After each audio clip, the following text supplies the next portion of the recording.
Só algumas palavrinhas sobre o estudo propriamente dito. Portanto, de facto, como foi dito pelo Vítor Neves, o nosso objetivo fundamental é perceber a investigação que se faz nas teses de doutoramento e, portanto, descemos por aí abaixo, digamos assim. Não é? Fomos ver aos cursos para perceber de que modo é que existe uma relação entre aquilo que é a estrutura dos cursos e aquilo que é, no fundo, o produto final desses mesmos cursos.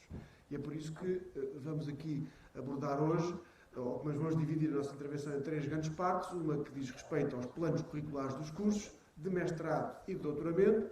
A razão pela qual nós aqui também introduzimos os mestrados é porque, durante muito tempo, não havia cursos de doutoramento estruturados como são hoje, com partes letivas.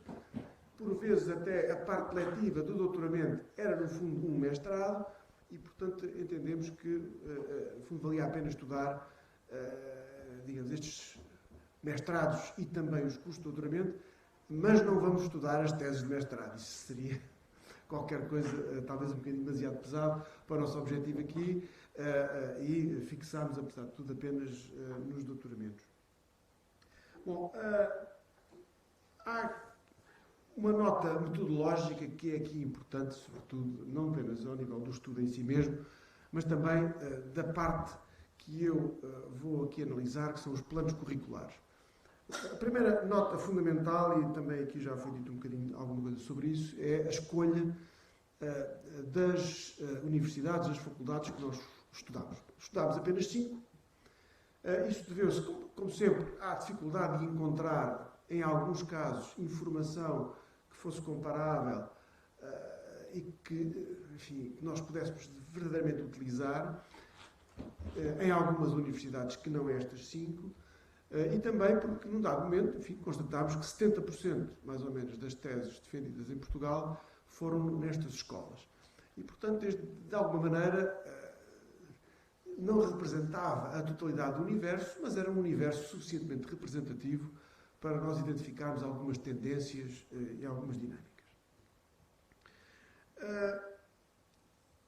As datas nos quadros que veremos, não apenas na análise dos programas, mas também nos planos curriculares, são datas, enfim, são momentos de décadas, das décadas que estudamos, e são momentos que escolhemos com a intenção de perceber, por um lado, momentos na evolução das próprias instituições, quando apareceram um determinado tipo de cursos, por exemplo, os primeiros cursos de mestrado estruturados logo no início dos anos 80, na Faculdade de Economia da Universidade Nova de Lisboa, por exemplo, ou na Faculdade de Economia do Porto.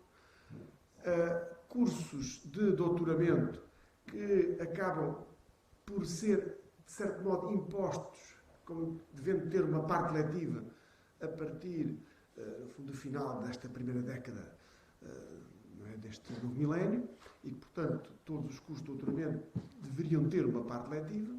E isso acaba por acontecer em determinados momentos, e a escolha destes momentos permitia, portanto, não apenas ver a evolução das instituições propriamente ditas, por exemplo, a passagem dos cursos de licenciatura para 4 anos em muitas universidades, que teve influência, evidentemente, sobre a criação de alguns mestrados, as reformas de Bolonha, digamos assim, que também tiveram influência, evidentemente, nesta estrutura, mas também momentos-chave institucionais dentro de Portugal, como a criação dos sistemas de avaliação institucional e dos processos de acreditação.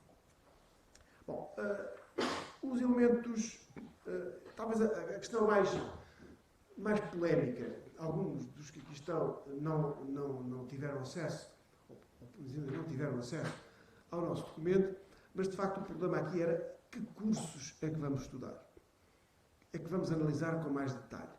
Porque cursos de economia, de facto, há muitos, não é? Nós reconhecemos o que é um curso de economia. Este foi a escolha mais difícil, eventualmente.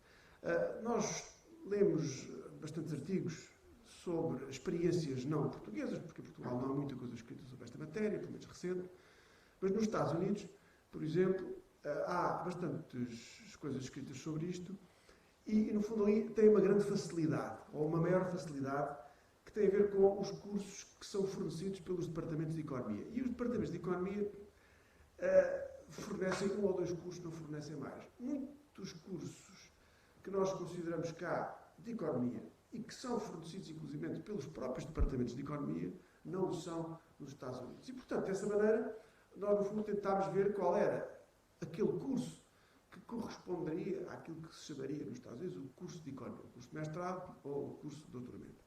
Em alguns casos, em Portugal, em alguns casos, existem, de facto, cursos, não existem muitos cursos de mestrado nas instituições, existe 1 ou 2 e, portanto, isso facilita-nos. Mesma coisa com os cursos de doutoramento. Mas é claro que poderemos ser acusados, e evidentemente não faz diferença nenhuma, porque é uma escolha que tem as suas limitações, mas também as suas vantagens, restringimos àquilo que, no fundo, se entendeu como sendo o curso de economia. Isto quer dizer o quê? Cursos como, por exemplo, Economia Agrícola, para dar um exemplo de um curso que foi criado na minha universidade já há quase 30 anos, cursos como Economia Europeia, Estudos em Desenvolvimento, Economia Monetária e Financeira, um curso que existe em muitas universidades, tanto em mestrado como, eventualmente, em doutoramento, não foram aqui estudados, digamos assim. Isto porque, ao mesmo tempo, pretendemos, com esta redução a um só curso, perceber de que maneira é que a evolução deste curso que nós estudamos, em cada uma das universidades, de que maneira é que este curso e o seu eventual, hipotético, estreitamento e homogeneização, digamos, da oferta nas várias instituições, de que maneira é que este processo, esta dinâmica, seria eventualmente responsável precisamente pela criação de uma série de outros cursos onde alguns estudantes iriam encontrar aquilo que já não encontravam num curso de economia. Eu digo isto porque eu fiz um curso de mestrado que era também, no fundo, a parte ativa do doutoramento, em que era um curso à la carte e eu escolhia aquilo que eu queria fazer. E o intitulado, no final, era o mesmo. O meu ou o de outro qualquer. Mas não tínhamos e poderíamos ter um percurso completamente diferente. E eu gostaria de saber se, de facto, hoje isso é possível. Já não era forçosamente em todas as universidades quando eu fiz o meu doutoramento, não fui cá, mas, de qualquer maneira, era algo que nós queríamos estudar. E a única maneira de o fazer era, de facto, fazermos esta violência de restringir o curso de Economia a apenas um curso, que seria identificado nas universidades. De facto, se nos mestrados isto é difícil de fazer, no caso dos doutoramentos foi um bocadinho mais fácil. Ou seja, havia menos cursos, não é? Era muito mais fácil de identificar. E, portanto, também aquilo que se fez foi, a partir do momento em que o curso de Economia, o curso de doutoramento em Economia é aquele, então qual é aquele curso que, no fundo, constitui a fileira da Economia, e neste caso, para os mestrados. E foi assim que, no fundo, chegámos, de certa maneira, a esta redução dos cursos. Bom, um bocadinho longo nesta nota metodológica, mas eu penso que isto era importante porque há aqui um conjunto de escolhas que nós fizemos e que não seriam feitas por toda a gente e que, no fundo, é necessário também justificar para perceber exatamente qual é o nosso objetivo. No que diz respeito... Isto já está a andar. No que diz respeito agora... já... Não me lembrava que havia aqui esta pequena parte. Ainda uma nota metodológica, mas agora sobre a parte que eu queria aqui apresentar, sobre a evolução dos planos curriculares, levantava-se a questão: o que é que nós vamos identificar na evolução dos planos curriculares? Os planos curriculares têm uma composição, os conteúdos. O que é que nós queremos observar? E havia várias maneiras de observar. E em função de uma pergunta que nós fizemos no início, que tinha a ver com a investigação. Que investigação é que se produz em Portugal? E uma das questões que nós colocávamos era: a investigação que se produz em Portugal é uma investigação aplicada, por exemplo, a Portugal? Os investigadores portugueses estão preocupados com o estudo da economia portuguesa, com encontrar soluções para o desenvolvimento da economia portuguesa, ou os estudantes em mestrado e doutoramento estão orientados para uma investigação mais abstrata, mais formal? Esta foi uma pergunta que, aliás, que se fez, de uma certa maneira, também para estudar algumas publicações, artigos, etc. No fundo, é uma classificação. E, como todas as classificações, evidentemente, tem o seu caráter redutor. E, desse ponto de vista, quisemos,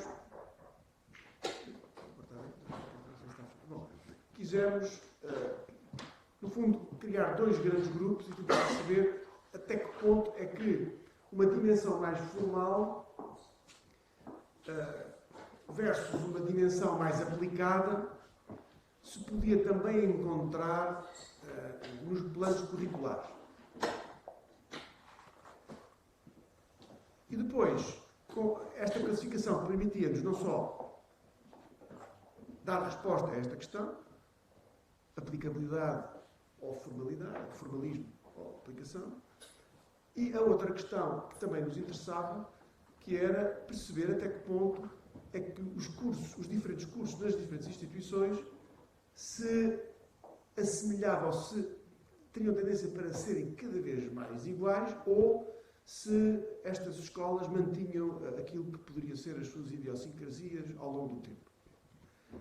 E, desse ponto de vista, pareceu-nos que esta escolha, que é uma escolha evidentemente discutível, permitia-nos dizer qualquer coisa sobre isto. E arrumámos as disciplinas dos diferentes cursos de mestrado e de doutoramento em dois grandes grupos. O primeiro é que chamámos disciplinas nucleares e o outro é que chamámos disciplinas de especialização. Nós não gostamos muito destas classificações, ainda é um trabalho provisório. Quando arranjarmos um novo título, ou melhor, muito bem, senão teremos que ficar com este. A ideia da existência de um grupo de disciplinas nucleares nos cursos é uma ideia antiga, que em vários inquéritos que foram feitos em estudos sobre ensino pós-graduado, foram sempre colocadas aos docentes e aos membros dos departamentos de economia, e sempre surgiu a ideia de que havia, de facto, um núcleo duro, digamos assim, da economia. Embora, se quase todos os docentes exprimissem esta ideia de existência do núcleo duro, não era já consensual qual era o núcleo duro. Aí havia várias opiniões sobre qual era o núcleo duro. E, portanto, nós não temos aqui uma visão, ou para dizer que a visão que nós aqui colocamos não é forçosamente a nossa, é aquela que transparece não só da construção dos cursos, como também de algumas entrevistas que nós fizemos, e alguns dos que aqui estão foram entrevistados por nós, e, portanto, surge esta ideia de que estas disciplinas estão presentes em quase todos os cursos e aparecem como constituindo, de facto, um núcleo duro. Muitas são obrigatórias, nem todas são obrigatórias. Portanto, a lógica aqui foi uma articulação em torno das disciplinas de macroeconomia, microeconomia e métodos quantitativos, que constituem também uma base importante daquilo que será o ensino nuclear. Há aqui todo um conjunto de outras disciplinas, como, por exemplo, crescimento económico, que aparecem aqui. A lógica é que o crescimento económico, quando é apenas crescimento económico, no fundo, considerado como muito, não diria semelhante, enfim, uma emanação da macroeconomia, e não forçosamente como uma aplicação ou uma especialização. Noutras disciplinas, portanto, que seriam as disciplinas ditas de especialização, aparecem todo um conjunto de disciplinas que são estudos setoriais, economias por setores, economia do trabalho, economia do desenvolvimento, ou algumas especializações em que os conceitos ditos nucleares seriam aqui postos em aplicação, digamos assim. Há aqui também algumas disciplinas que podem não ser forçosamente consideradas como de especialização ou setoriais. O caso mais evidente aqui talvez seja a história do pensamento económico, que não é nem uma aplicação, nem uma especialização, forçosamente, nem uma análise setorial.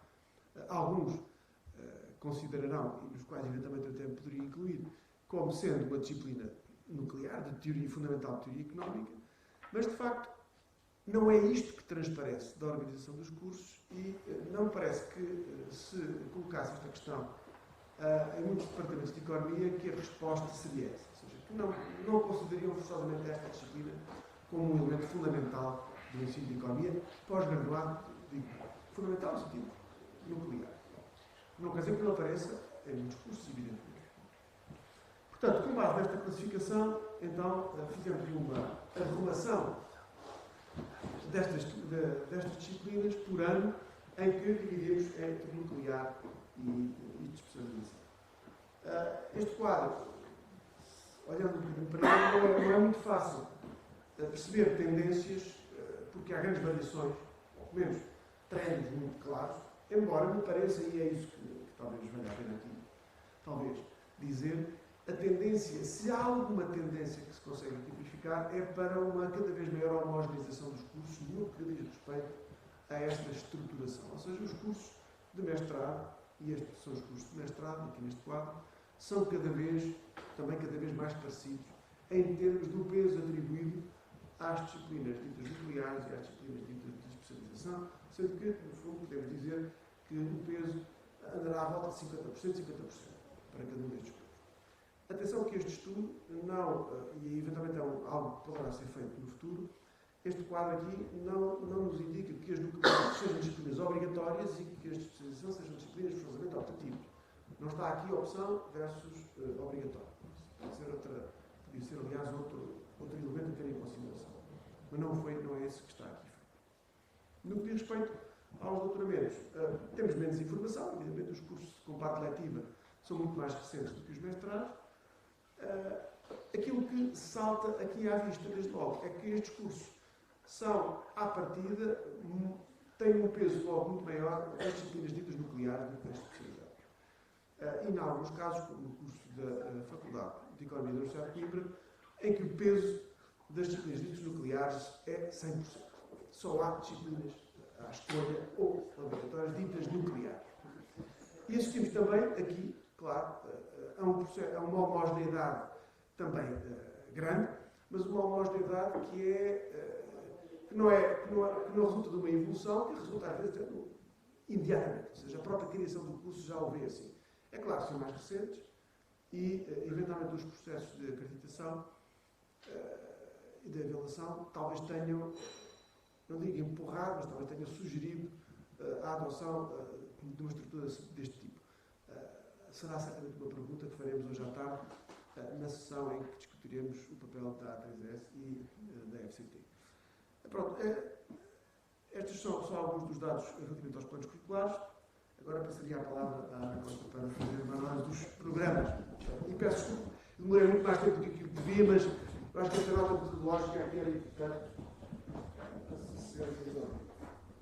Bem, esta expressão atribuída a Wiener, a economia é o que os economistas fazem, pode suscitar a seguir a questão sobre o que é que os economistas então fazem e até que ponto é que o que os economistas fazem é ou não, sofre ou não a influência, não é, do que aprendem designadamente nos cursos de mestrado e de doutoramento. A expressão aparece também, não é, num relatório, e por isso é que ela aqui tem esta centralidade, é porque ela serve de mote a um relatório da Comissão sobre o Ensino Pós-Graduado em Economia, criada pela Associação Americana de Economia, e serve-nos aqui para dar conta de um aspecto, em parte focado pelo meu colega Manuel Branco, que é a de existir, não no caso de Portugal, em que estes estudos são, de facto, relativamente ausentes, mas existir no panorama internacional alguma literatura sobre a evolução, o estado e a evolução do ensino pós-graduado em economia e da ideia geral que transparece, e portanto pareceu-nos importante focar isso, a ideia geral que transparece é de uma grande insatisfação. É claro que esta insatisfação tem razões diferentes que se relacionam com os vários casos particulares e os vários contextos que estes estudos focam. Mas em termos gerais, não é, procurando de alguma forma encontrar aqui um denominador comum, ela aparece relacionada com aspectos como a grande homogeneidade dos cursos, ou seja, a homogeneidade dos cursos é de tal forma grande que, independentemente dos objetivos ou da missão que o curso se propõe, isso não transparece depois na sua estrutura curricular nem nos conteúdos que são ensinados, ou porque essa homogeneidade é tão grande que, de facto, deixa pouco espaço para outras perspectivas, para além daquilo que se considera como consensual, não é? E vamos perceber um bocadinho melhor o que é este, em torno de que é que se constrói este consenso, não é?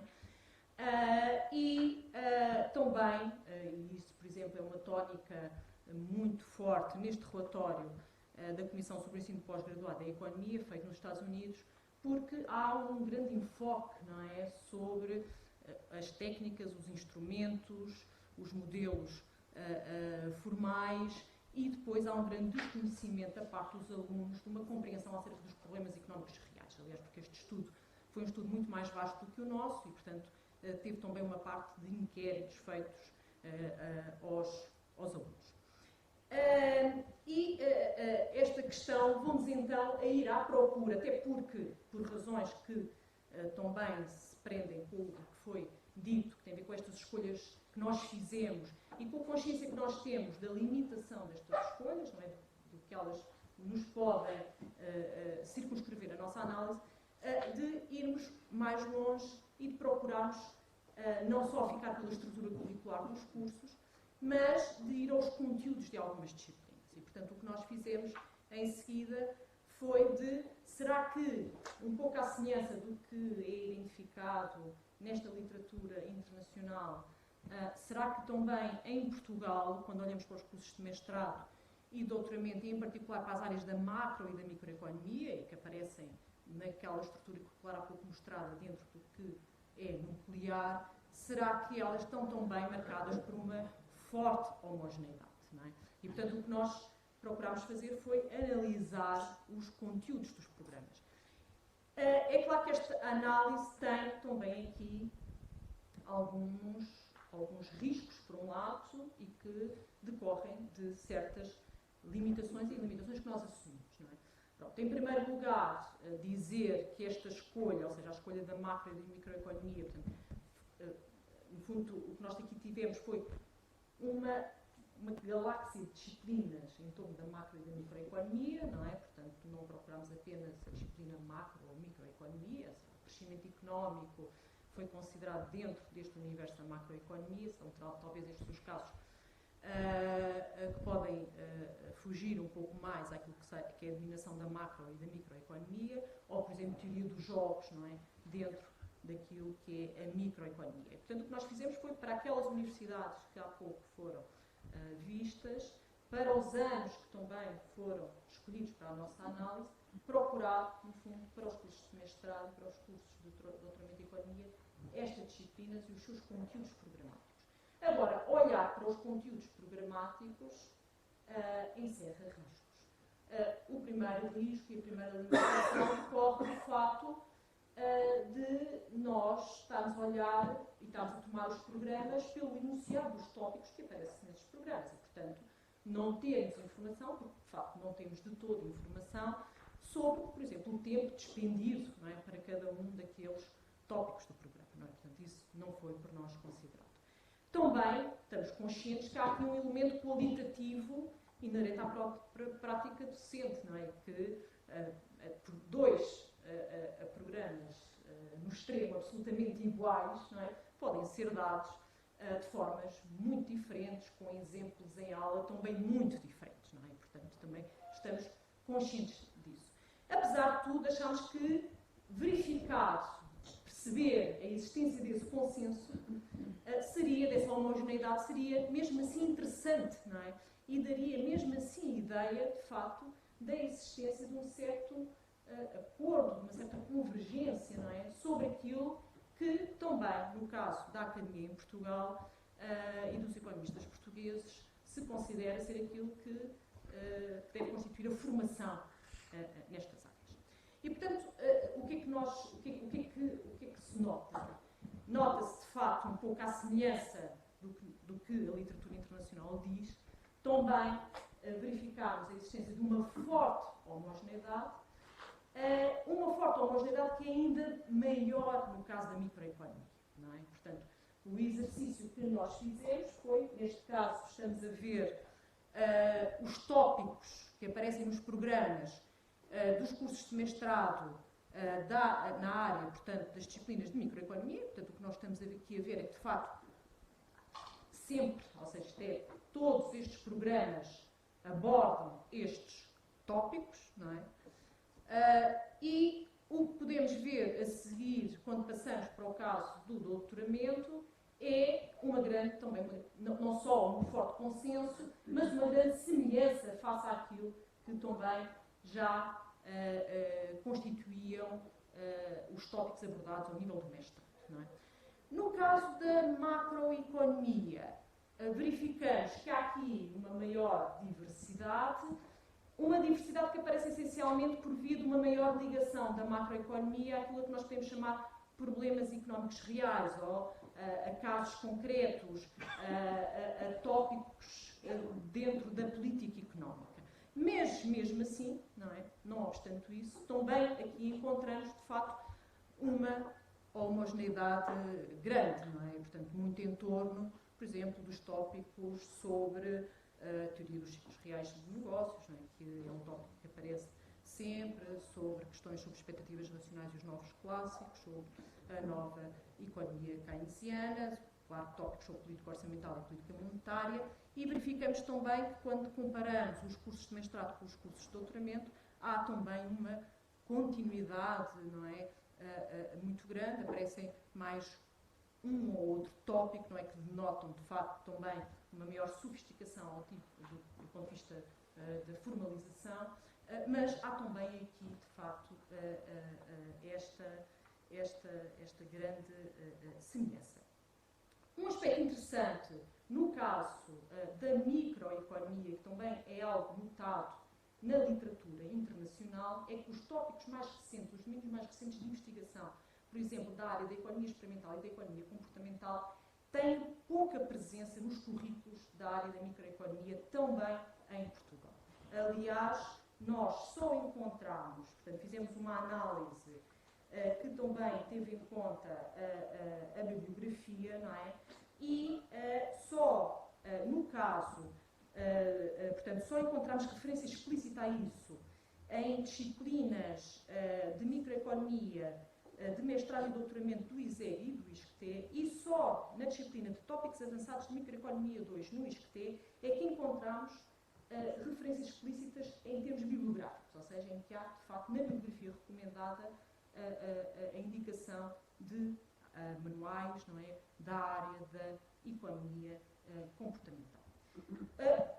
Como há pouco estava a dizer, não obstante este cenário muito homogéneo, não é, eu há pouco dizia que no caso da macroeconomia se nota, de facto, uma maior ligação com o real, com os problemas económicos reais. Esta maior ligação com o real acontece fundamentalmente ao nível do mestrado, e isto é também um aspecto interessante. E eu vou dar aqui a nota de alguns destes exemplos em que isto aparece. Por exemplo, o caso da disciplina de macroeconomia e economia aberta da FEU, que aqui existe claramente uma referência, por exemplo, às crises de avanço de pagamentos, aos problemas de financiamento, ajustamento e endividamento, e isto ainda no âmbito do mestrado da economia europeia, e que depois esta ideia é retomada na disciplina de macroeconomia intermédia. O caso de políticas macroeconómicas do mestrado em Economia da Faculdade de Economia do Porto, não é? Em que também aqui aparece explicitamente uma referência aos desequilíbrios macroeconómicos globais, à grande recessão,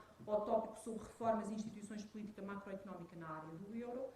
O caso do programa de mestrado e doutoramento em Economia da Faculdade de Economia da Universidade Nova de Lisboa, em que no programa de Teoria Macroeconómica 1 do ano de 1998-99 existe uma referência explícita às mudanças de regime em contexto de desenvolvimento e transição para a economia de mercado, em que se aborda o tema sobre a economia europeia e a economia mundial, em que depois, já no mestrado em Economia da Nova, na disciplina de análise macroeconómica, se abordam os problemas sobre problemas macroeconómicos atuais, respostas de política económica, em particular a crise da dívida soberana, e o caso que nos pareceu mais interessante, digo mais interessante, porque isto mudou a forma como a própria disciplina se está organizada, a disciplina de macroeconomia e teoria monetária do mestrado em economia do ISEG, em que de facto sofre uma mudança surpreendente do ano letivo 2010-2011 para 2017-2018, em que passa a ser muito mais aplicada e com uma dimensão histórica muito mais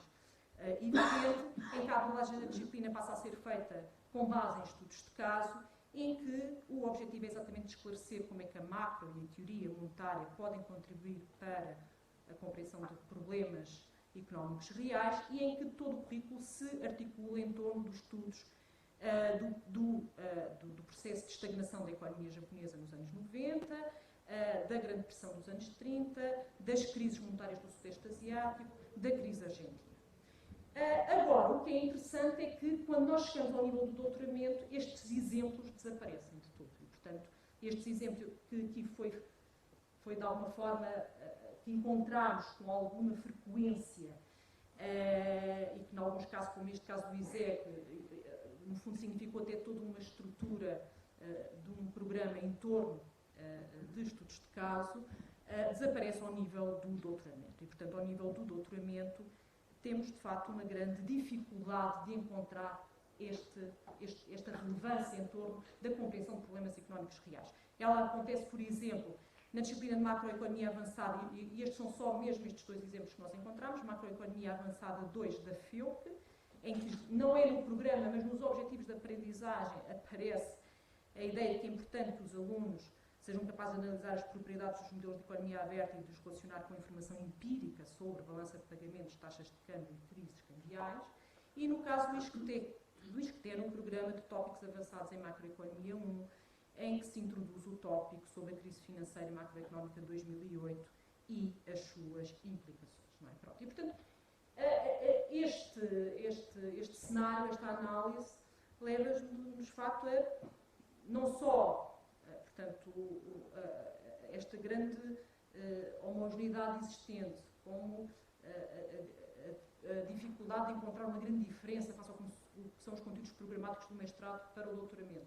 Como também este último fato que eu aqui focava em relação à macroeconomia, não é? Que parece que no caso dos doutoramentos este foco sobre problemas concretos, reais, sobre a leitura de determinados fenómenos, não está tão evidente, pelo menos ao nível dos programas, que foi esse o nosso ponto de observação, leva-nos a pensar que, de facto, um elemento de diferenciação entre aquilo que se ensina ao nível do mestrado e aquilo que se ensina ao nível do doutoramento não é de uma maior abertura do ponto de vista teórico, não deve ser, com certeza, porque a análise da bibliografia também não deixa antever isso, que seja uma maior abertura em termos dos métodos de análise, mas é assim de uma maior sofisticação, não é? Do ponto de vista formal e dos métodos que são ensinados. O mesmo, ou seja, isto mesmo é corroborado por uma análise da bibliografia. Portanto, novamente aqui, há algumas diferenças entre a bibliografia de macroeconomia e de microeconomia, portanto, verificamos que a bibliografia de macroeconomia é mais vasta, mais diversa, mais assente em artigos de revista e não tanto em manuais, mas mesmo assim há de facto uma grande convergência. Por exemplo, ao nível da microeconomia, ao nível do mestrado, a referência unânime é do Varian, ao nível do doutoramento é daquele conhecido manual do Mascolel, e aquelas são as referências mais abundantes ao nível do mestrado e do doutoramento que aparecem para a macroeconomia. Vamos agora, então, seguir a olhar em particular para o ponto, que é um ponto importante, que é o ponto que nos liga até com o objetivo central do nosso trabalho, em termos do projeto, não tanto agora só deste trabalho, e que tem a ver exatamente com a questão das teses de doutoramento, com a investigação em economia.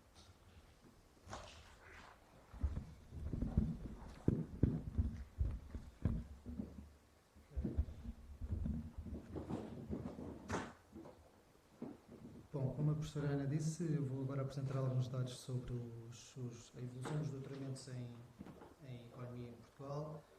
Como se sabe, o doutoramento constitui um ponto culminante do ensino e é um processo de aprendizagem. É também uma primeira investigação de grande fogo por parte de um economista e, em princípio, será um contributo importante para a área disciplinar onde se insere. Atesta também um papel duradouro, não só no autor como no campo disciplinar em que se insere, porque o autor muitas vezes se mantém nessa área de especialização e, enfim, para efeitos de reprodução dessa área no campo disciplinar é também importante estudar a tese. Este período é particularmente interessante de estudar em Portugal porque antes de 1980 tinham-se realizado muito poucas teses em economia em Portugal.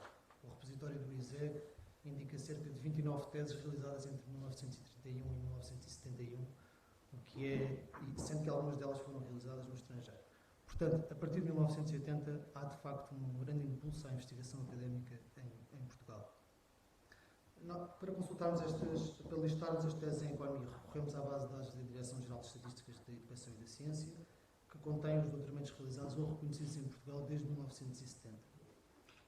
As teses de economia nesta base de dados estão agregadas com as de gestão e nós conseguimos isolar as teses de economia das de gestão a partir do ramo, que é a área ou curso em que a pessoa se doutorou, mas não foi possível fazer essa distinção nas teses realizadas no estrangeiro porque muitas vezes este ramo ou área está omissa. Portanto, neste caso, mantivemos as teses agregadas.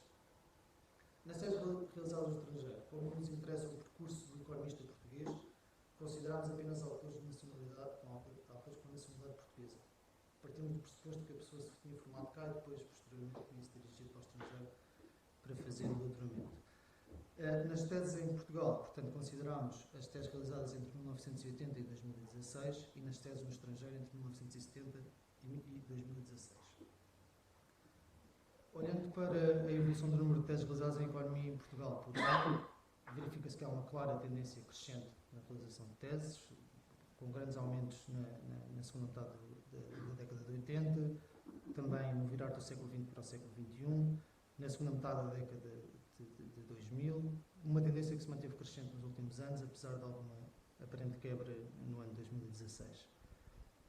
Pormenorizando estes dados por instituição e por década, conseguimos perceber que, de facto, há um aumento progressivo ao longo das décadas. De 0 teses em 1970 passa-se para 44 teses, um número que quase que duplica na década seguinte, está muito próximo de triplicar na década de 2000 e na década atual já se nota um número de teses muito semelhante ao da década anterior, o que faz parecer que é um progressivo aumento da procura nesta área e essa é uma procura estável. Pormenorizando também um pouco por instituições, vemos que há um papel preponderante do ISEG neste impulso, nas primeiras décadas que estamos aqui a analisar. Também, depois, posteriormente, a FEP e a Faculdade de Economia da Universidade Nova de Lisboa, também com bastantes teses ao longo do tempo. Destacaria, neste último período, que o ISEG baixou consideravelmente o número de teses nos últimos anos e há uma ascensão aqui do ISCTE e também das teses realizadas na Universidade Autónoma de Lisboa. Outros aspectos que importam caracterizar na evolução destas teses concernem alterações estruturais no que concerne à escolha do formato da tese. Não é? Havia a tese longa, que implicava a abordagem ampla de um tema e mais próxima do formato de um livro, ou a tese composta por ensaios mais próximos do formato de um artigo, que privilegia e orienta para uma publicação em revista. E, por outro lado, caracterizar também os tipos de investigação contidos nas teses. Para caracterizar o conteúdo da investigação, era necessário fazer uma caracterização tão abrangente quanto possível, incluindo quais é que foram as principais temáticas abordadas em cada tese, as metodologias adotadas e, particularmente relevante para o caso português, se foi aplicada a Portugal ou não. Esta classificação idealmente envolveria a leitura das teses, o que, dado o elevado número de teses e também o curto espaço de tempo que temos ao dispor, não é execuível. Consideramos como aproximação a essa leitura é possível consultar a introdução, o resumo ou o abstract das teses e talvez o índice também para fazer essa análise poderá ser eficaz. No entanto, esta compilação destes dados ainda não está totalmente finalizada e portanto, não podemos avançar ainda com essa análise. Propusemos-nos fazer uma classificação, um exercício um pouco mais restrito só a partir do título das teses e tentar distinguir entre aquelas que, a partir do título, mostram um pendor para uma elaboração mais teórica ou para uma elaboração mais aplicada. E entre as aplicadas, procuramos uma expressão inequívoca daquelas que têm uma aplicabilidade ao caso português. Esta análise, evidentemente, tem uma amplitude limitada e tem que ter uma leitura contida. Há alguns problemas, o título pode muitas vezes induzir em erro. Há muitas teses teóricas que envolvem também, de certa medida, aplicações práticas, porque incluem simulações ou exemplos de aplicações práticas, e as teses aplicadas muitas vezes também têm uma parte considerável teórica, porque envolvem a criação de modelos ou até a adaptação de um já existente na literatura. Nos casos em que não nos foi possível, porque nos suscitou muitas dúvidas, consideramos esses casos como indeterminados, portanto não os classificámos. Avançando para estes dados a nível nacional, se tratarmos que nas 2 primeiras décadas as teses foram em maior número aplicadas, e entre essas a maior parte aplicadas ao caso português, sendo que nas 2 últimas décadas, nos últimos 16 anos, há uma maior incidência das teses teóricas. E também diminuíram proporcionalmente as teses que são aplicadas à realidade portuguesa. Relativamente ao formato da tese de doutoramento, verifica-se que há de números muito residuais da tese composta por ensaios nas 2 primeiras décadas, há um progressivamente na escolha por este formato, e há cerca de 20-25% das teses são realizadas neste formato. Passando agora, por último, às teses realizadas no estrangeiro. Eu relembro que estas teses são teses de economia e de gestão. Há também, claramente, uma tendência crescente nesta evolução. Talvez a partir de meados dos anos 2000 se assista a uma certa tendência decrescente. Interessou-nos, em particular, nestas teses, caracterizar qual é que foi o país de destino para a realização de doutoramentos, e vê-se que nas 2 primeiras décadas os Estados Unidos foi o principal país de destino para a realização de teses de doutoramento, seguido pelo Reino Unido e da França. Há uma ligeira alteração nesta composição na década de 90, com o Reino Unido a aparecer como país de destino, como principal, embora seguido de perto pelos Estados Unidos, e a França também a manter um nível próximo daquilo que tinha apresentado na década anterior. E depois, já na década de 2000, claramente uma posição bastante dominante do Reino Unido, a Espanha também a ascender, e os Estados Unidos a reduzir para cerca de metade o número de teses, e a França também para um nível bastante baixo. Esta realidade, há uma quebra muito acentuada das teses no Reino Unido nos últimos 6 anos, é uma descida mesmo muito acentuada, e a Espanha aumenta a sua representação, e um nível muito residual de teses nos Estados Unidos, apenas uma tese, e em França também a manter o nível baixo da década anterior. No que concerne à classificação das teses entre teórico e aplicado, nas 2 primeiras décadas há uma relativa repartição igualitária entre estas 2 classificações.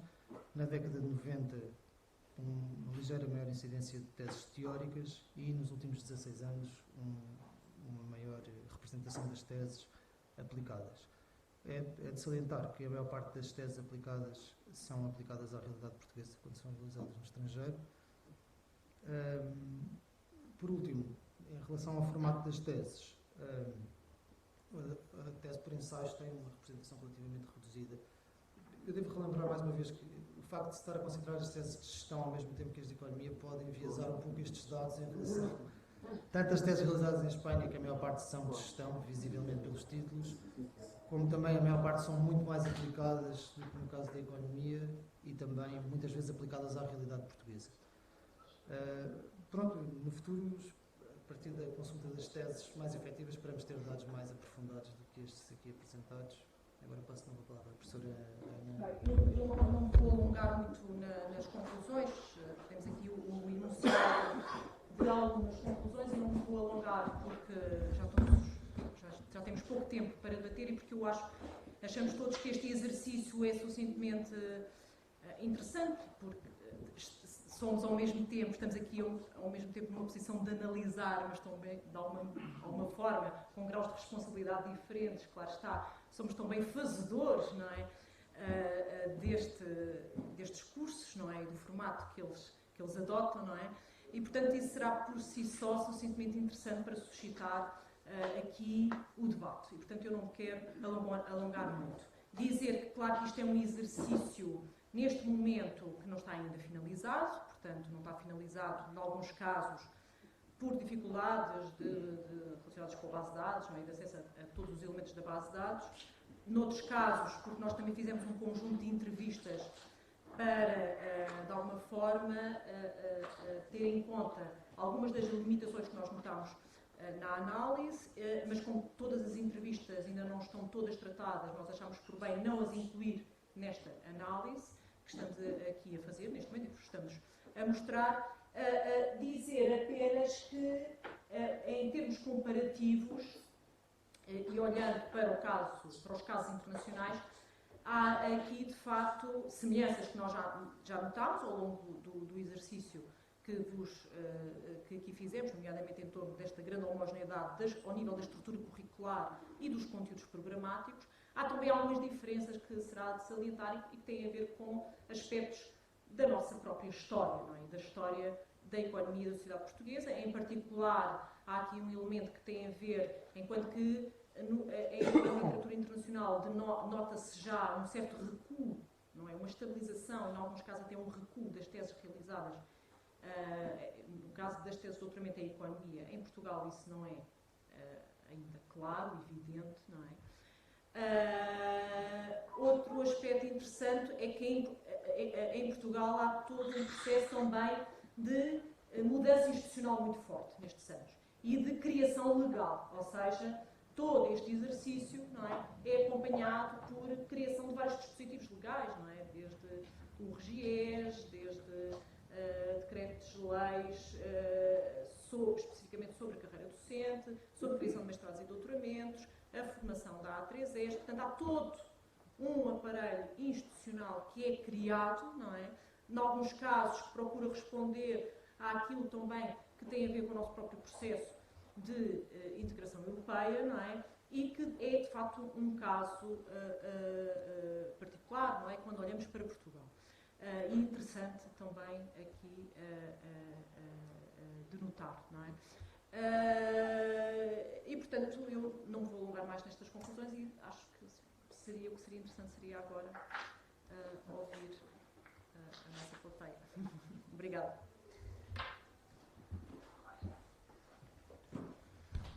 Nós já não estamos com muito tempo, por razões mecânicas, no início do seminário, mas, de qualquer maneira, se o debate for intenso, esperamos, poderemos continuar o debate com um café na pausa logo seguinte. Mas começamos já. Eu tinha uma sugestão operacional, não conheço toda a gente, podia-se fazer o tour de tábua, cada um dizia quem era, de onde vinha. Eu acho que isso ajudava imenso. Posso começar por mim, Jorge Braga de Macedo, Nova School of Business and Economics, mas não sei, aqui era útil para mim, não sei, espero não ser o único. Há muitos, não é? Não, é que acho que é útil, não é? Normalmente nos grupos pequenos faz-se muito isso lá fora. Tão rápido como a sua apresentação. Acha que eu fui rápido? Nice. Vamos, Francisco, Grupo Economia Social. Manuela Silva e Idão. Carlos Pereira Rodrigues, ISEG, Grupo Economia Social. Ana Balcão Reis da NAP. Margarida Chagas Lopes, investigadora neste momento no ISEG, é este e membro do GES, Grupo Economia e Sociedade. João Rodrigues, da Faculdade de Economia da Universidade de Coimbra e do Centro de Estudos Sociais dessa mesma universidade. Jorge Santos, do ISEG.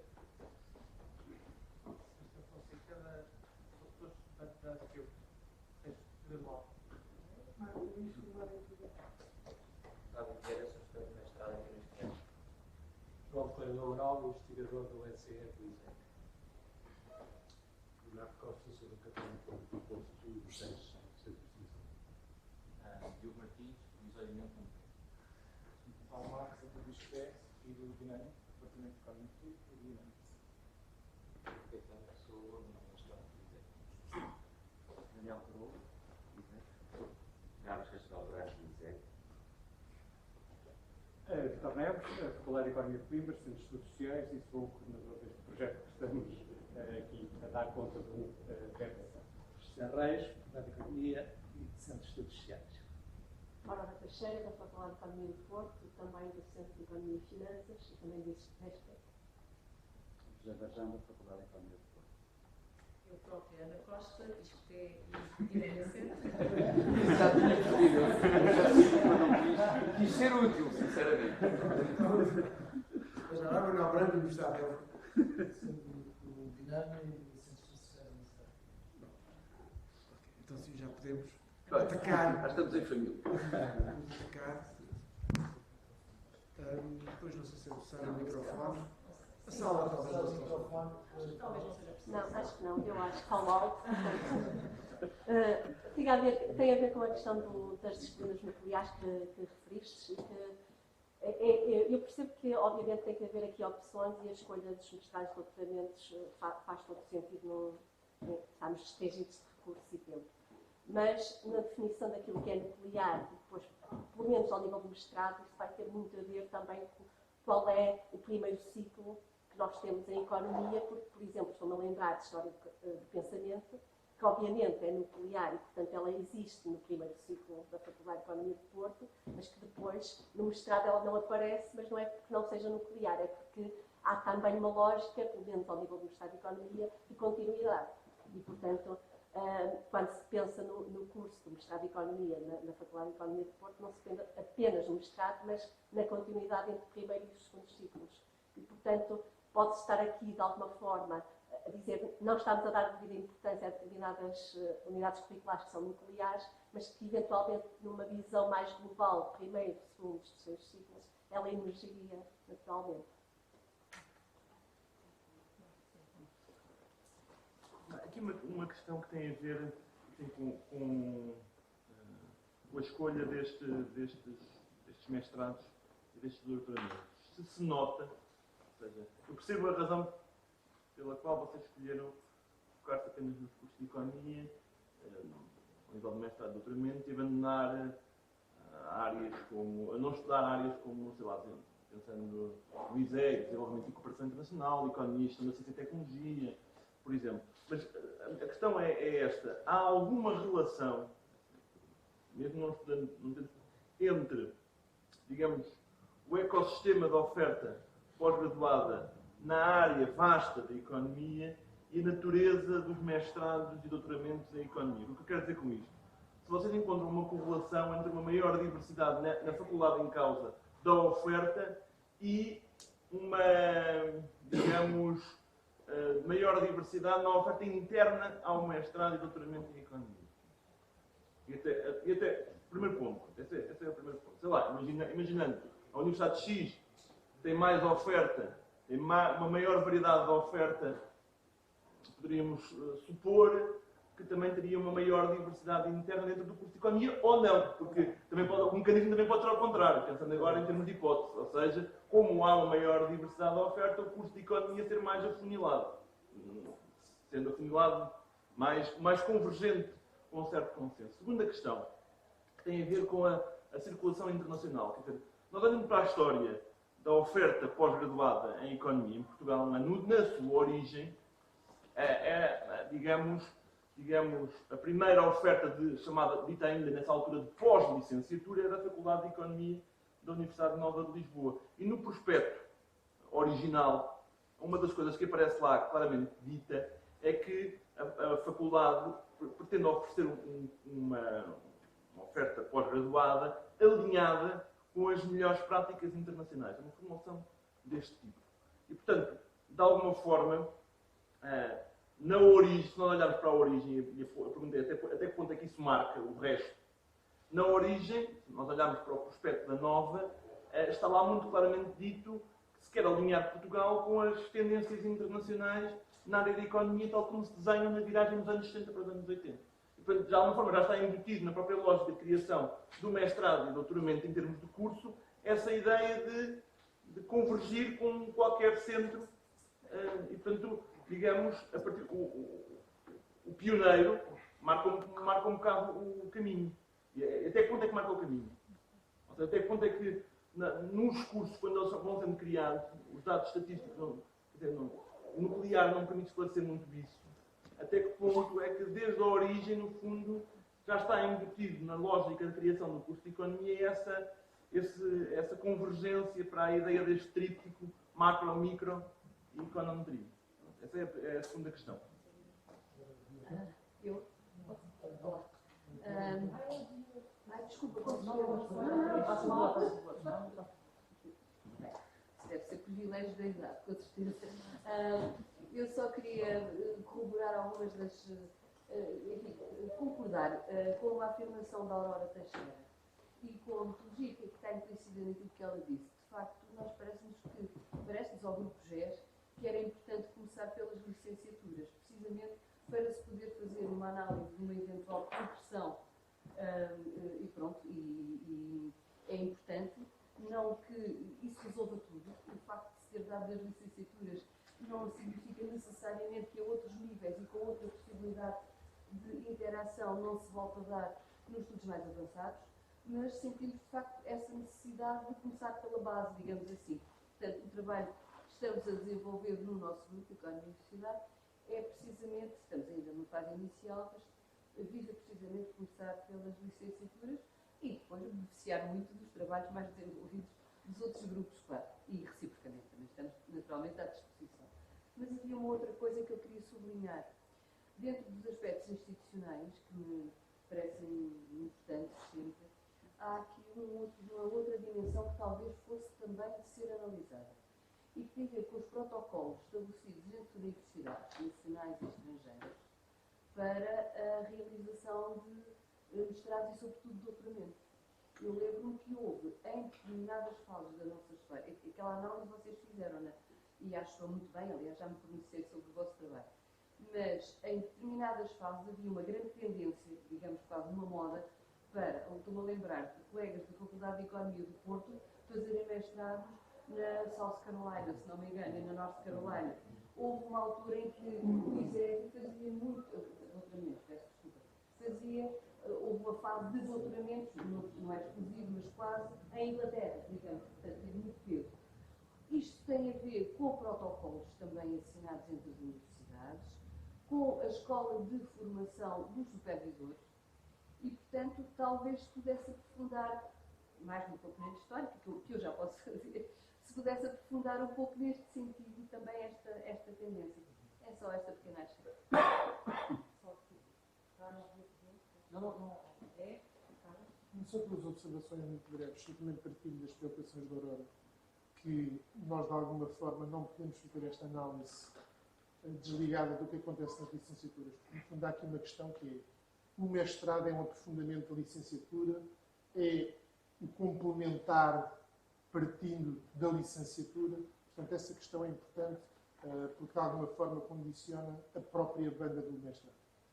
Um aspecto que aqui me suscita algumas dúvidas, embora compreenda a opção tomada, tem a ver com a escolha do mestrado de Economia.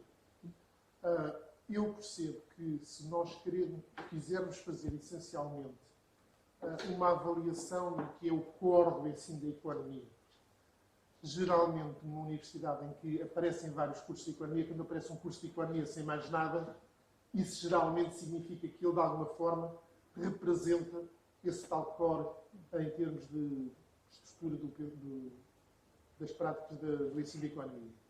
No entanto, eu acho que era importante termos a noção de como é que isso se articula com outros mestrados, porque, assim, em muitas universidades, o conjunto de mestrados que são claramente da área da Economia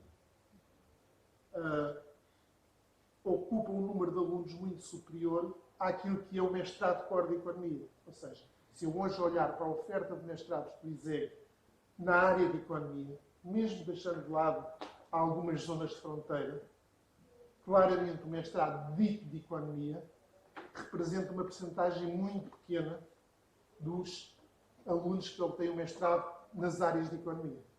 E, portanto, isso de alguma forma pode ser significativo. Ou seja, há duas coisas diferentes. Uma coisa é vermos o que é que cada universidade entende como o seu core, pensamento económico, a teoria económica, e isso é o que eu estou a fazer. Outra coisa é nós pretendemos analisar o impacto da formação graduada na economia, que vai muito para além disso, na maior parte das universidades.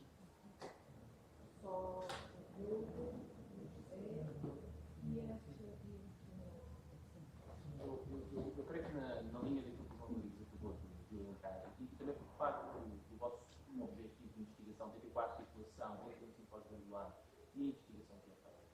é de facto muito relevante olhar para a dimensão da oferta existente. Faculdades tendem a ter oferta mais atualizada, como é o caso do ISEC, especificamente. Tendem depois a ter um mestrado em economia que se foca mais nos conteúdos de escola, que se foca mais nos conteúdos que se podem ver em seguida.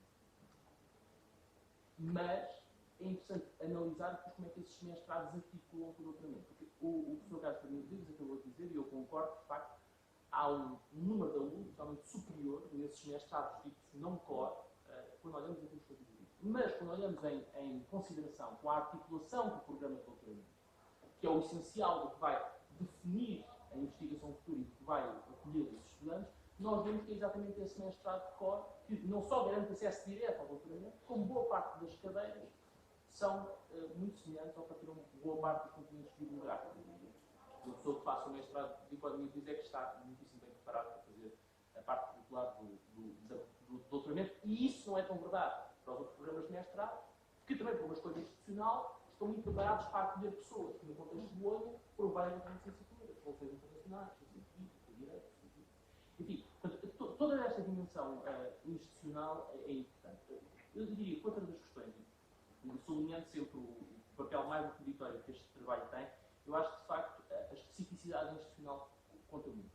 Por exemplo, quando dizem que há uma escolha ou há uma cadeira de uma determinada faculdade que, a partir de determinado momento, escolhe fazer estudos de caso, e, no fundo, associa uma determinada faculdade a essa escolha, há aqui uma lógica de planeamento, não é? Associar uma faculdade como se, de repente, se tivesse pensado que...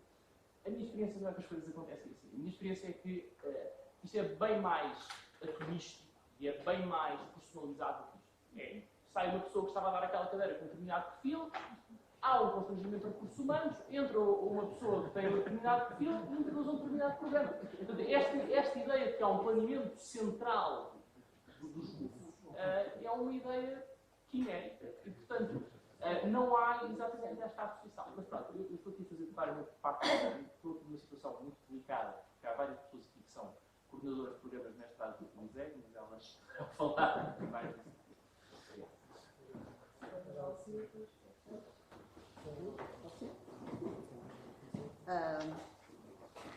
A minha intervenção vai num sentido bastante diferente, que é o seguinte. Por um lado, quero dizer que realmente se percebe que existe todo um trabalho de base fantástico de recolha de informação que tem imenso mérito. Por outro lado, para mim, pelo menos, não é claro quais são as vossas hipóteses de trabalho. E, portanto, a primeira pergunta é no sentido de esclarecimento. Ao partirem para este projeto, formularam algumas hipóteses ou alguns pressupostos que querem verificar com a análise que lhe é desenvolvida, ou estão a pensar fazer uma investigação, digamos, o mais larga e o mais abrangente possível e só a partir daí formular as hipóteses de trabalho. Portanto, pode haver estes dois percursos. Eu adianto desde já a minha opinião. É que, sem haver hipóteses de trabalho relativamente àquilo que se quer verificar na análise, é muito perigoso este tipo de análise. Mas, enfim, a observação vale o que vale. A minha intervenção é quase, digamos assim, metodológica e, de certa maneira, aquilo que eu quero dizer já foi aqui assumido ou apontado de vários pontos de vista. E que é o seguinte, eu percebo muito bem a razão porque se escolhe um curso, mas isso justificará bastante que nós, que estamos a falar do projeto que todos fazemos parte, todos de que fazemos parte de vários dos que aqui estamos, a ideia de que nós teremos, provavelmente, que reforçar muito e fazer o melhor possível que soubermos a dimensão, digamos assim, ecológica dentro de cada instituição, que permita ver como este curso que aqui é estudado pode relacionar-se com outros aspectos. Isto tem a ver, por exemplo, com a questão inicial que o João introduziu, que é saber se um determinado curso é mais homogéneo ou menos, exatamente em relação com a maior ou menor homogeneidade da instituição. E as duas hipóteses são plausíveis, isto é, pode ser mais homogéneo porque é da natureza da instituição, é a visão da instituição, que assim seja. Pode ser menos homogéneo porque, na verdade, e portanto, um curso pode ser mais canónico porque faz parte de uma paleta, de uma ecologia de formações que é em si mesmo mais variada. Mas isto tem a ver realmente com a investigação também, pode ter a ver com a investigação, se a gente souber fazer isso, e tem a ver com, e até tem a ver com contingência, com as circunstâncias ocasionais. Não? Eu creio que se pode dizer que todos nós sabemos porque é que no Porto se foi para a Carolina do Sul, chamava-se Vale Vasconcelos, ou seja, um colega nosso, que são contingências tão próprias de uma certa circunstância institucional como outras quaisquer, e que porventura esta dimensão mais de relacionamento com a ecologia imediata dentro de cada instituição pode ser interessante e aí podemos operacionar. Claro, eu aqui era mais repetitivo, eu acho que este trabalho tem hipóteses claras, não é? Mas enfim, eles não isto melhor que eu. E essas hipóteses claras podem ser, ou não, provavelmente estão a ser confirmadas, mas podem ser, e por isso esta conversa, podem ser hipóteses que se vão desdobrando. E é talvez nesse desdobramento das próprias hipóteses iniciais que este nosso contributo, agora da plateia, neste momento pode ser. Posso colocar uma questão? É muito rápido. Que é a questão da diminuição do número de pessoas a fazer doutoramento no estrangeiro. Eu acho que é uma coisa interessante. Não sei se há uma hipótese, talvez possa ser interessante, embora fuja um bocado, mas acho que acaba por ser relevante, que é a questão da, a partir de determinada altura, a RCT passou a limitar muito o pagamento de propinas no estrangeiro, não é? Nomeadamente ao nível das bolsas de doutoramento. Na medida em que não havia um limite para a bolsa no estrangeiro, passou a ser um limite de 6.000 euros, uma coisa do género, o que é muito inferior àquilo que é a necessidade para as pessoas fazerem doutoramento em Inglaterra ou nos Estados Unidos. Portanto, esse é um fator que talvez seja bastante importante. Ou seja, o papel das políticas públicas nesse aspecto é absolutamente central. Não é? Talvez estudar isso seja uma questão interessante, não é? Perceber se isso é, não só em relação à economia, mas em termos mais gerais, eu acho que isso terá um impacto. Isso é só uma questão, que é, eu percebendo a opção de seguir os mestrados de economia, etc., eu acho que também tem que haver também a visibilidade das coisas, não é? A capacidade de concretizá-las, porque às vezes isso também é importante. Acho que uma outra questão de investigação interessante é qual é que é o papel dos mestrados temáticos por uma maior pluralidade teórica do próprio ensino da disciplina, porque o seu nível mais aplicado também contribui para, necessariamente, provavelmente, uma pluralidade maior, não é? Ou seja, qual é que é a relação, se há uma relação entre as duas coisas, ou seja, haver mais mestrados temáticos, se isso implica também uma maior pluralidade ao nível da bibliografia, dos programas, etc. Acho que essa é uma questão também que pode ser, talvez, explorada. Não, queria só colocar dois pontos. Um tem a ver com isso que estava a dizer da redução do número de doutoramentos no estrangeiro, que eu gostava de saber se é real neste sentido. Eu acho que tem razão nesta questão que está toda do financiamento, acho que essa é uma questão, mas há um outro aspecto que é, eu penso que os números que vocês têm não são os doutoramentos de portugueses no estrangeiro, são as pessoas que fizeram doutoramento no estrangeiro e depois pediram reconhecimento numa instituição portuguesa. E, portanto, só ali estão os números das pessoas que quiseram voltar. Não estão os números de todos os doutorados portugueses. Podem não estar. Estou a perguntar. Já não é necessário. Pronto. Mas quer dizer, podem não ter voltado, podem estar no estrangeiro e não ter precisado ir porque não voltaram. Portanto, acho que isso era uma questão. Pode ser uma diferença não só de quantos estão a fazer o doutoramento no estrangeiro, mas também se estão a voltar menos pessoas. Isso é muito grande mesmo. Um outro aspecto só era em relação àquilo que ela disse no início, que já algumas pessoas comentaram, do mestrado ser a continuação da licenciatura. Eu acho que, primeiro ponto, eu acho que nunca foi totalmente, não é? Porque nós sempre tivemos muitas pessoas a fazer doutoramento em economia que vinham de outras áreas, nomeadamente do técnico. E, portanto, não tinham essa base. Com o processo de Bolonha, ainda mais isso é verdade, não é? Com o processo de Bolonha, nós temos pessoas a fazer quer o mestrado, quer depois alguns o doutoramento em economia, que vêm de áreas diferentes e, portanto, é uma coisa que a mim preocupa sempre no desenho do programa de mestrado e doutoramento em Economia, o assumirmos que as pessoas têm todas as bases. Têm algumas, mas... Vou tentar comentar aqui a palavra, mas sou muito rápida. Sim, eu queria fazer aqui uma sugestão na linha do que o João referiu no início. Há um conceito de economia kantiana que é a margem extensiva e a margem intensiva. E, portanto, eu acho que não se deve dizer que tem de ser uma coisa ou outra, porque o normal é que seja ambas. Agora, o que é importante, obviamente, é saber qual é qual. Portanto, a sugestão seria esta. E já agora um aspecto pode parecer pedante, mas eu tenho as maiores das dúvidas que aquela afirmação seja do Jacob Weiner. Toda a gente a usou, eu aprendi como sendo do Lionel Robbins, não é incompatível. Tenho muito respeito pelo Weiner, foi ele que fundou o Departamento de Economia de Princeton nos anos 30, mas, sinceramente, cria ali uma perplexidade às pessoas interessadas na história. Não é o meu caso, mas... Sim, eu também estou a história. Eu li a controvérsia e, na parte que eu li, o Robbins, de alguma forma, tinha utilizado... Mas o Robbins é bastante anterior. Pois, mas tinha a utilização, tinha sido... Podia ser pai do outro, não é? Pois, mas a utilização, a forma... Não sei, pronto, eu peço desculpa. Estou a ser pedante. Não, mas há facto uma controvérsia sobre isso, não é? E ela aparece até neste relatório de admissão, não é? Ai, vem no relatório da AIE. Mas vem a motivo exatamente essa controvérsia, não é? Mas o outro é britânico, sabe? Depois há aquela questão de ter de ser um americano. Embora ele fosse nacional, é nacional. Sim, sim. Pronto, mas enfim, a margem extensiva e intensiva é que era o... Mas eu só muito rapidamente, já que não descontrole durante o nosso horário, eu vou só focar alguns pontos. E estes pontos têm a ver com as escolhas, e quando se faz escolha, há sempre aquilo que fica de fora da nossa escolha. Uma tem a ver com esta questão do segundo e terceiro ciclo e do primeiro ciclo. A Ana Balconqueiro agora ficou um aspecto que me parece muito importante e que, de alguma forma, torna claro aqui dois aspectos. Um que tem a ver com, mais se calhar, com as dinâmicas do lado da procura e outro do lado da oferta.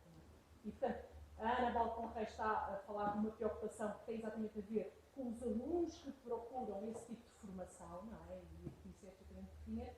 Eu acho que o que a Aurora se estava a focar era mais na dimensão que tem a ver com a lógica de quem constrói a oferta, não é? E em que essas continuidades podem estar mais presentes. Isto é interessante porque podes levar aqui a perceber claramente as coincidências, okay? Ou seja, quem pensa, está a pensar dentro da lógica de continuidades que se fazem sentido, que são justificadas do ponto de vista institucional, quem procura, não é? De facto, não está a ver isso, não é? E não tem possibilidade de retirar todo o potencial dessa continuidade, porque quem está a pensar a oferta está, de facto, a equacionar de acordo com isso. Agora, o exercício que nós aqui temos é um exercício que se justifica no quadro de um projeto, em torno da questão da investigação e em que, portanto, reconhecendo de facto essa importância entre o primeiro, o segundo e o terceiro ciclo, se centra sobre a questão da investigação e economia e em que o segundo e o terceiro ciclo, de facto, tem maior relevância. Outro aspecto que é absolutamente fundamental e que é um aspecto que nós queremos, de facto, retomar a nossa análise, não é? Tem a ver com esta escolha dos cursos. O Manuel Branco falou sobre isso e foi uma escolha difícil entre nós, mas ela em parte também já denuncia uma hipótese de trabalho. Não é? E a hipótese de trabalho, não é? Claro de que existe aqui um afunilamento, não é? Do ponto de vista teórico, do ponto de vista temático, do ponto de vista das abordagens metodológicas, naquilo que é o que a gente chama, no fundo, a linha, não é? O perfil, não é? Em termos da licenciatura de Economia, mestrado de Economia e doutoramento de Economia.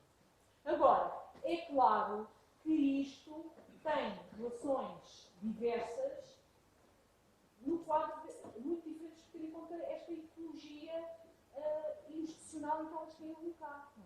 E, por exemplo, nós conseguimos ver, no caso do ISEC, uma grande diversidade da oferta formativa. É claro que esta diversidade da oferta formativa também acontece em resposta a outras alterações institucionais, como seja o encurtamento das licenciaturas, não é? Porque o encurtamento das licenciaturas faz, no fundo, crescer a oferta formativa ao nível dos mestrados, não é? Mas o que nós conseguimos ver, por exemplo, em certas universidades, no caso do ISEC, de facto, essa explosão de cursos, não é? E que garantem uma grande diversidade diversidade temática e que, do ponto de vista quantitativo, como o Carlos estava a referir e bem, ela é mais expressiva daquilo que são as pessoas que saem com o mestrado de Economia do ISEG do que o mestrado de Economia, tendo em conta o número de alunos que frequentam, mas também temos que ter em conta, e o que eu disse é absolutamente central nisto, que é, no fundo, volta exatamente àquela questão da fileira, é o mestrado de Economia que garante depois acesso direto ao doutoramento em Economia, e este também é um fato importante. Agora, olhar para isso, olhar para o que ficou de fora e perceber essa relação entre o que ficou de fora e aquilo que é a oferta de disciplinas, naquilo que é o mestrado e o doutoramento de Economia, parece-nos a nós uma questão absolutamente fundamental, muito importante, não é? E a ser explorada. Depois, é claro que nós temos perfeita consciência das diversas especificidades e até deste elemento que o Diogo dizia, ou seja, nós não achamos que há aqui um elemento de planeamento. De facto, há aqui muito. Poderíamos dizer, há de facto um elemento muito importante de autonomia que cabe a cada docente, não é? Isso é algo que privilegiamos bastante e que ele se expressa, claro, ao nível do desenho que se faz dos programas e como é que se dá. Portanto, há aqui um elemento qualitativo ao qual nós não podemos completamente aceder, não é? Por uma análise deste género. Podemos, em parte, por isso é que nós tivemos o esforço aqui de fazer um conjunto de entrevistas que ainda não foram trazidas para esta análise. E, portanto, quando por exemplo, no exemplo que nós procuramos fazer, olhar para a macro, perceber onde é que esta ligação da macro com o mundo real, esta aparente ligação da macro com o mundo real, porque depois há uma outra discussão que temos que fazer. O que é que isto significa exatamente? Ou seja, quando o fundamento teórico é tão grande, o que é que significa esse estudo sobre os casos reais? No quadro de um fundamento teórico tão grande. Qual é o lugar do caso? Essa é uma outra discussão que também vale a pena fazer. Agora, o caso que eu chamava aqui a atenção do ISEG pareceu-nos interessante até porque era o mesmo docente. Claro que há aqui um elemento de variação muito grande, não é? Neste caso, e pelos dados que nós temos fornecidos, não é? dos milhões, ele aparece o mesmo docente, não é? Pronto. E, portanto, é interessante também por isso, não é? Ou seja, mostra, de facto, quer dizer, mostra, essa não foi uma hipótese de trabalho, mas é uma hipótese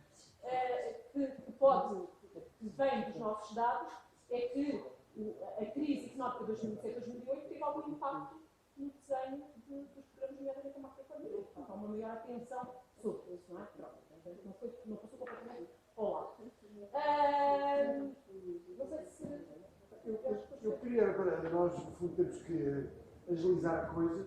Podemos continuar a conversar individualmente na sala onde vamos, enfim, tomar um cafezinho, para arranjar força para tudo bem e tentarmos começar, de facto, embora atrasados, a segunda sessão o mais depressa possível. A sala é desse sentido.